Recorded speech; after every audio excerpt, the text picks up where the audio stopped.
Welcome back guys to another one of my videos, and what I got for you guys today is another video, this time GTA Online, as many more are about to come. So make sure to be subscribed, not only for this amazing gaming content, but also if you subscribe to my channel you get shouted out in the beginning of my next YouTube video. Just make sure to have your subscriptions set to public so that I can see you've subscribed. Also feel free to like, share, and comment. And with everything out of the way, let's begin with the video. The Oppressor Mark II has been one, if not one of the most controversial additions of Rockstar into the world of GTA Online. It didn't introduce a new mechanic or medium of travel into GTA Online, as flying vehicles already existed with the Oppressor Mark II or the Deluxo, to name a few. The Oppressor Mark II was pretty much an upgraded version of the Oppressor Mark I. It had everything the Oppressor Mark I had and more.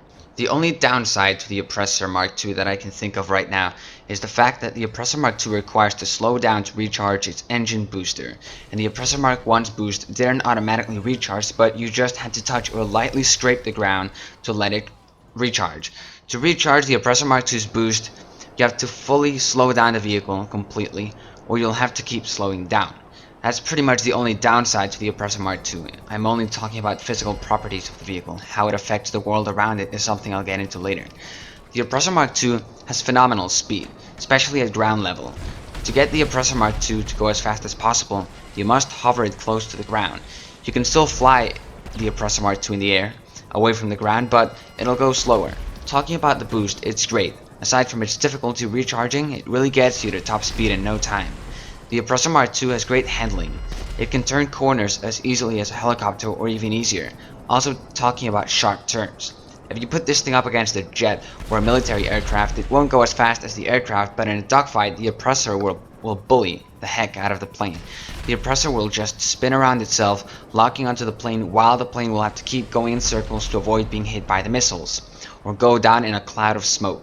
Talking about the missiles, the Oppressor Mark II's got the best missiles in the entire game, along with the Ruiner 2000, the Oppressor Mark I's missiles, Deluxo's missiles, and maybe a few more.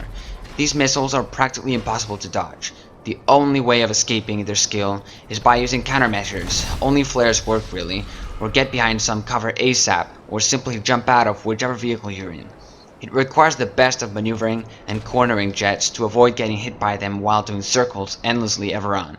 It's such a comfort and a commodity for anyone to have, although the acquisition process and price is a bit complicated and expensive, since you first must have bought the Terabyte with the Oppressor Mark II's Bay Area, then you can buy the Oppressor Mark II, also at a trade-in price if you've done the necessary sell missions. Even with the trade price, it ain't cheap. And also all of the upgrades will make you spend more and more money in cash. But once you've got it, you've got all of these incredible advantages at the tip of your fingers, or thumbs I should say. So basically the Oppressor Mark II is a masterpiece of engineering. It's got excellent speed, maneuvering, handling, missiles, boost, and it's got nice little wings to make it look like the Oppressor Mark II should. So what in the world is wrong about this futuristic flying bike? You might be surprised, but the downsides might actually outweigh the advantages of this majestic flying beast. Starting with the first disadvantage, you can't lock onto the Oppressor Mark II's pilots. Even if they get incredibly close, but at a safe distance for them to engage you, you can't lock onto them. This is why the Up and Atomizer is the best gun to counter Oppressor Mark II's. The minigun is also damn good, but basically all the other guns are useless and the Oppressor will just do runs, trying to get you with one of their missiles until they get you. Now the reason that I'm about to say now is the top reason I believe people hate and absolutely hate this vehicle, and that's griefing. Yes, oh yes, griefing.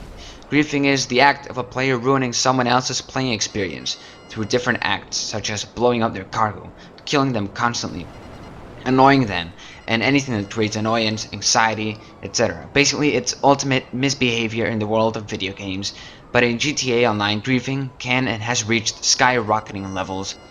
GTA Online has businesses which can produce product for you to sell for money if you invest the necessary time and effort. Businesses take hours to fill up, even if you buy the supplies. And how fun would it be for your supplies, the supplies that you've been working for hours and grinding day and night, all to be blown up by some Oppressor Mark II griefer that's just having a capricious time and enjoying a few minutes of his day blowing up, ruining, and completely spoiling someone else's hard work. This is unacceptable, but people are like this in this world, and there will continue to be. And there still are, as you're hearing my voice right now, and someone's probably being grieved. as you're watching this video right now. If you want to buy an oppressor, do it for your own well-being, to help you travel and get around the map, and whatever other need you have, but don't grieve other players. That's very, very wrong. I have personally been a victim of griefing. I've been a victim of griefing because I've had moments where I was selling my cargo, my product, my supplies, and I've had this griefer on a Oppressor Mark II, because nowadays griefers only approach you in Oppressor Mark IIs because that's the favorite griefing vehicle. So I was approached by a griefing vehicle countless amounts of time, and I've had my cargo blown up, so I'm a victim of griefing, and I know how this feels, and it feels horrible. So please stop griefing in Oppressor Mark IIs. Please. One thing I recommend for you, if you want to sell your cargo in any lobby, is check for the minimap, see if you have any oppressors.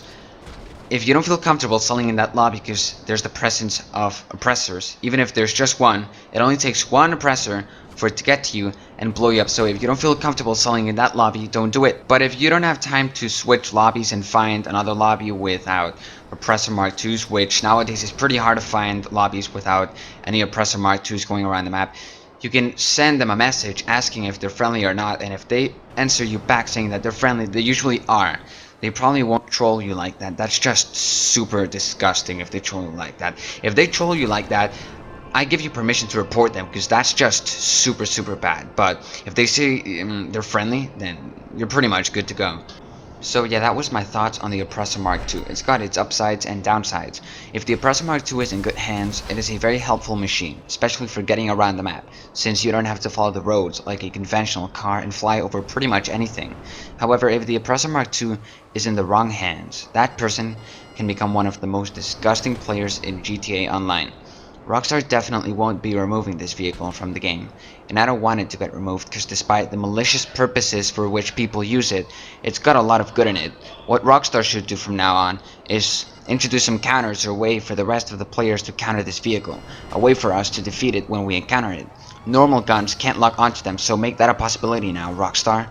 Or they can simply nerf the Oppressor Mark II by reducing its speed, removing its awesome missiles, or anything like that. I will personally continue to use the Oppressor Mark II as a transportation vehicle, and when I need to defend myself against other Oppressor Mark IIs, let's say, then I will use it as well. The footage you've seen me of blowing up other people was for the sake of the video. I had to get some footage of me griefing some cargo, but don't take me for wrong. I don't grieve, and I'm strongly against it, so subscribe if you think like that. If you don't think like that, you can also subscribe, because here we respect everyone's opinions and thoughts.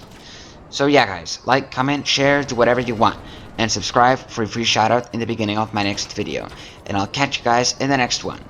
Goodbye my fellow people.